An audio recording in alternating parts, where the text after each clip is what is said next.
Alright, so in this video we're going to go over how to solve equilibrium problems.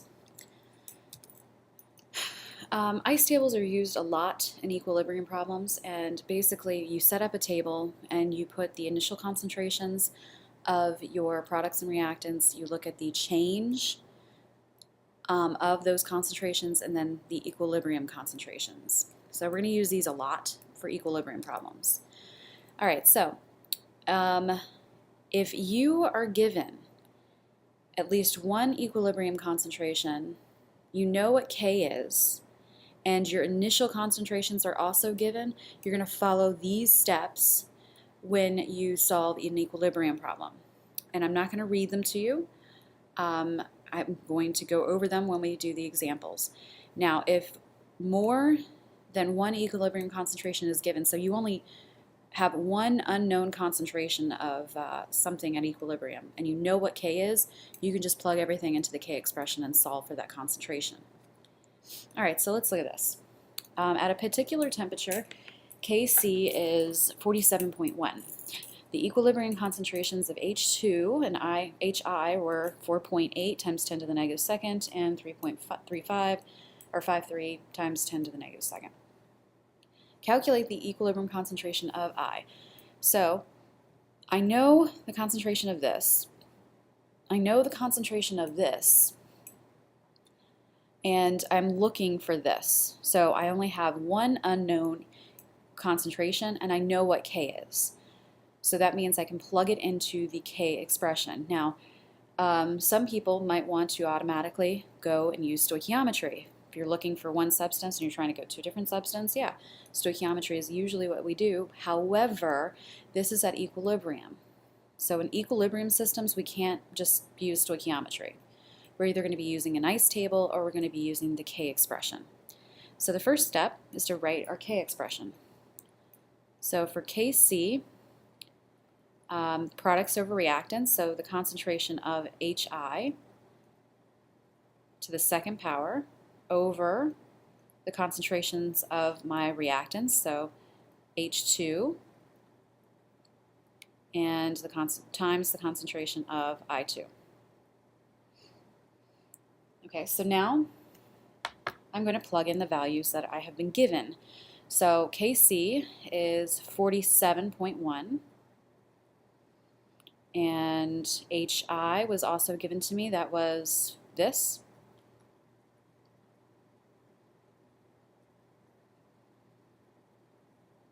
And that's squared, don't forget that.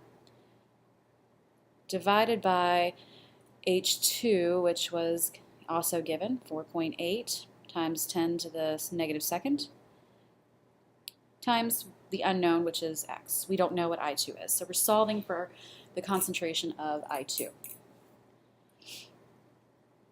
So you're going to go through and basically just solve for x. So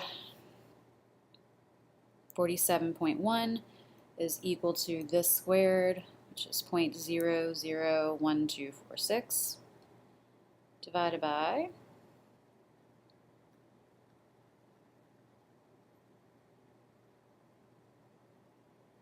and I would just go ahead and move this over to the other side. So multiply both sides by the bottom.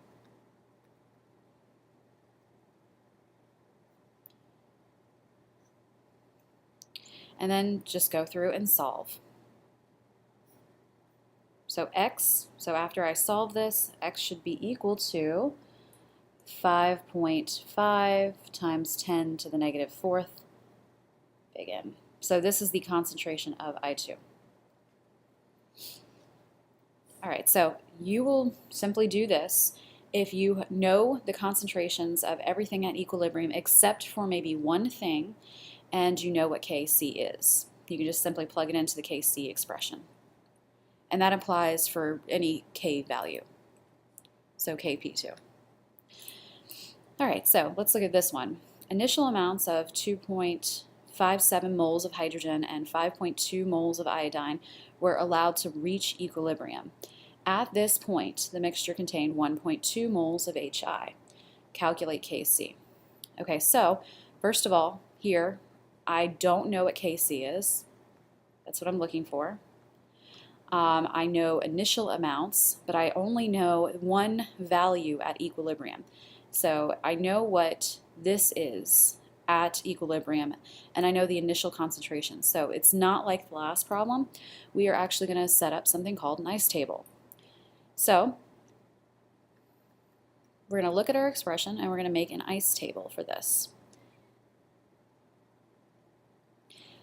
So what I do is I write the equation out, and then I write I, C, and E. I stands for initial concentration, C stands for the change in concentration, and E stands for the equilibrium concentration. So we already know some values here. I say, I see I have the initial amount of hydrogen, so it's 2.57, and you also have the iodine, which is 5.2. Now, if the concentration of the products are not mentioned initially, you can assume that the concentration was 0 because the reaction hadn't started yet. So we can assume that we have 0 products at the beginning. Now, if they give you a concentration for the products, you need to include that, and we actually have to evaluate it a little bit differently. So if it's not given for the product, you can assume that it is 0. All right, so it also tells me that I know what HI is at equilibrium. So after the reaction has gone to equilibrium, it's 1.2. So I have 1.22 of HI at equilibrium. So now what I'm going to do, I'm going to fill in the change portion. So if the concentration of the products is 0 initially, you can assume that you're going to be making products while you're getting rid of your reactants. So you're either going to be putting a plus X or a minus X on each of these values for C. So if our initial concentration of the products is 0, I can assume that I am making products. So I will be adding products while I take away the reactants. So when you do this, you're going to write minus X. We don't know how much is going to be removed, but we know that we are going to remove reactants here. And I also need to look at my coefficients. Since my coefficient here is 1, it's just going to be X. If it was 2, it would be 2X. If it was 3, it would be 3X. So we have to look at our coefficients here. All right, so again, this is a reactant, so I'm removing reactants as the reaction proceeds to equilibrium, and I will be adding my products because the initial concentration was 0, so I'm going to be making those products. Since my coefficient here is a 2, it's not going to be just X, it's going to be 2X. All right, so now that I have this part filled in, I am going to combine the I and the C. If I don't know what the concentration at equilibrium is, I will combine those two values. So 2.57 is what I started with, and I'm going to subtract some unknown amount of reactant. Same thing here. I started with this, and I'm going to subtract some unknown value of that reactant. Well, here it's a little bit different because I know what my concentration is at equilibrium. So I can actually solve, I can use this to actually solve for what X is. Okay, so I know that 2X is what's going to change. I'm going to add 2X of my product, and at equilibrium it's 1.22. So since I know what the equilibrium concentration actually is, I can say 2X is equal to 1.22. So at this point, I can just simply solve for my X value. And the X is going to tell me how much of the product, or how much product am I making, and then how much reactant am I removing to do that. So X is going to be 0.357. Oh, I'm sorry, looking at the wrong thing. 0.61. All right, so that means that H2, I'm going to remove 0.61 moles per liter. Same thing for I. So if I'm looking for the equilibrium concentration, and in order to get Kc, I need to know what my equilibrium concentrations are.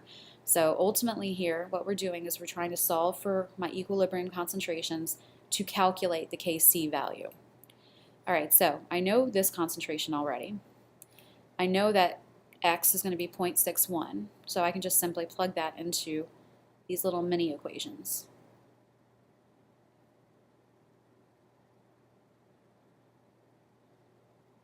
So 2.57 minus 0.61 is going to be 1.96, and 5.2 minus 0.61 will give me 4.59. So I have all the concentrations at equilibrium. Now I can actually calculate Kc. So Kc is equal to the concentration of Hi squared divided by the concentration of H2 multiplied by I2. So now I'm just going to plug everything into that expression to solve for Kc.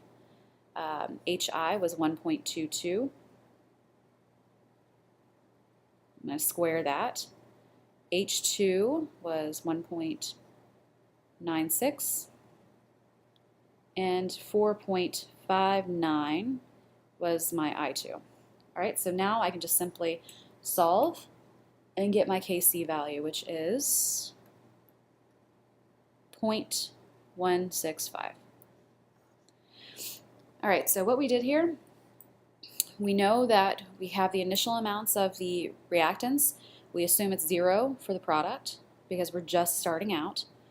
And I had one equilibrium concentration, so I set up my ice table, and then I solve for what X should be, and then with that I can figure out what my concentrations are at equilibrium. All right, let's look at another one. All right, so it's found that 82.5 4 grams of bromine monochloride are formed at equilibrium after starting with 2 moles of Br2 and 4 moles of Cl2. Calculate Kc. Okay, so again, if we want Kc, we have to get my concentrations of everything at equilibrium. So Kc is equal to BrCl squared divided by Br and Cl. So if I want Kc, I need the concentrations at equilibrium. And I was given initial amounts and only one amount of product. All right, so same process. We're going to make an ice table. All right, so it tells me that I'm starting with 2 moles of Br2. So 2 here. I'm starting with 4 of this, and if this is my product, I can assume that I'm starting with 0 initially. And then it also tells me that I have 82.4 grams of bromine. Well, I can't have moles and grams here, so I'm going to have to convert this to moles. So 82.4 grams divided by the molar mass of 115.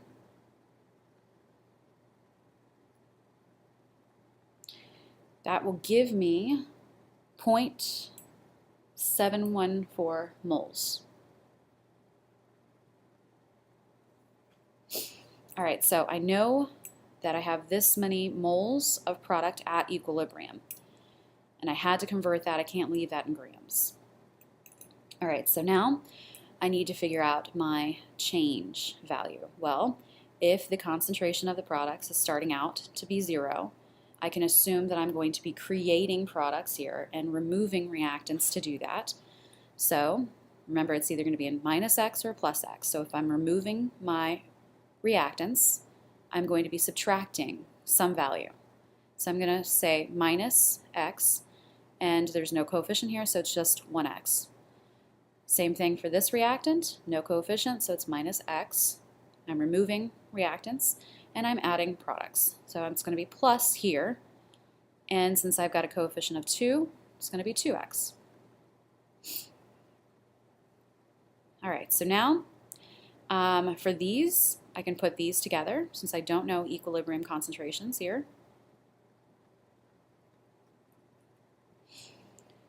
All right, but since I know my concentration here, I can just use this to solve and figure out what that x value should be. So 2x is equal to 0.714. So x would be 0.357 here. So since I've got this x value now, I can use that to figure out what my equilibrium concentrations are. So 4 minus 0.357, and that's going to give me 3.643. And 2 minus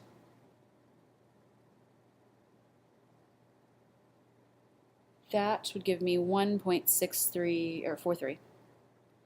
All right, so now I have my concentration of Br, it's Cl2, and also my product. All right, so if I want Kc, I got to plug it into the Kc expression now.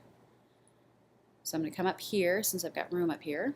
Kc is equal to BrCl, so that was 0.714. I'm going to square that. I'm going to divide that by Br2, which was 1.643. Multiplied that by 3.643.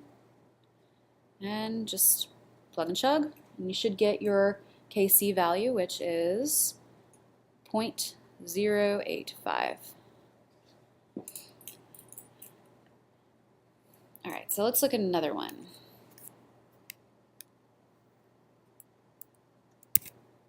Oops. All right, so, so we have this reaction right here, and it tells me that 0.5 moles of C2H4 are allowed to react with 0.2 moles of this.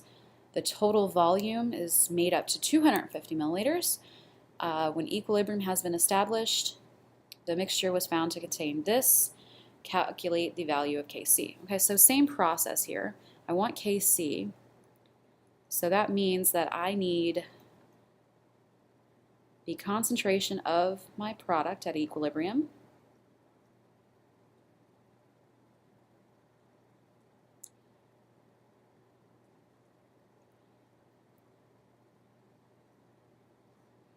And I need C2H4 at equilibrium and also CH3COOH. Okay, so I need all of these values at equilibrium. So this one is slightly different. This one mentions a volume. Well, if you haven't noticed, we have been looking at Kc, which is concentration. So if they mention a volume and they don't give you the molarity, you need to pay attention to this. This means I need to actually figure out what my molarity is to use this, because this is for concentration. In the last problems, they gave you moles, but they didn't mention a volume, so you can assume that the volume is not going to be important in that reaction. So right here, because they mentioned the volume, we have to do something with it. So we need to actually calculate the molarity here. But it's the same process. We're still going to set up an ice table and solve for the concentrations that way.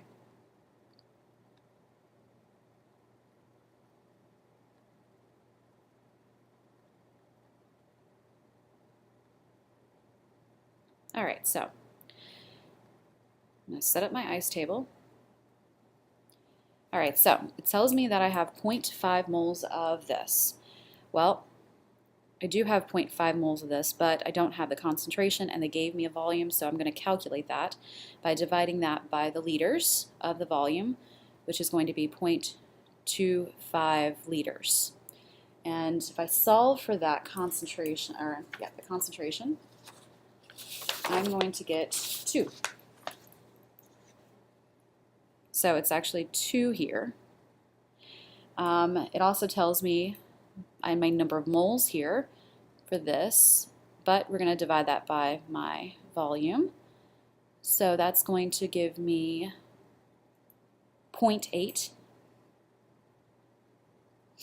And then, of course, since this is our product, we can assume it's going to be 0 initially. And it also tells me that I have 0.17 moles of the byproduct at equilibrium. Again, I have to account for the molarity here, or for the volume to get the molarity, which is going to give me 0.7. All right, so now let's fill in the change part. So since the concentration of the product is 0 here, I can assume I'm going to be creating product, so it's going to be plus. There's no coefficient here, so just plus x. Here, I'm going to be removing my reactants to make my product. No coefficient, so it's just minus x. Same thing here, minus x. So now I can plug or put these together. 2 minus x, 0.8 minus x. And right here, I don't actually have to do anything to solve for x because x is equal to 0.7 here. So now I can plug 0.7 into these little mini equations to figure out what the concentrations are at equilibrium. So that's going to give me 1.3. And then 0.8 minus 0.7 will give me 0.1. So I have all my initial my equilibrium concentrations, and I can simply plug it in and get my value of Kc. So Kc is equal to my product, which is 0.7, divided by my 2 reactants multiplied together.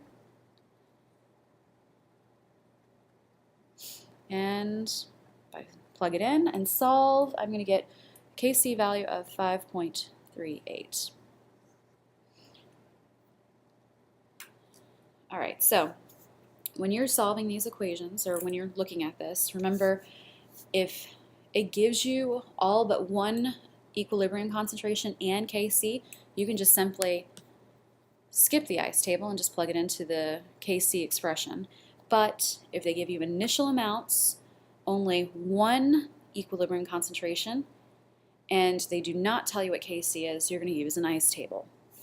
And when you create your ice table, if your product concentration is not mentioned, you can assume it's 0. And when you make your change part, it's either going to be plus or minus an x. Since we're making products, we're going to add here, and then we're taking reactants away. So we're going to subtract. And then remember, do not forget the coefficients. All right.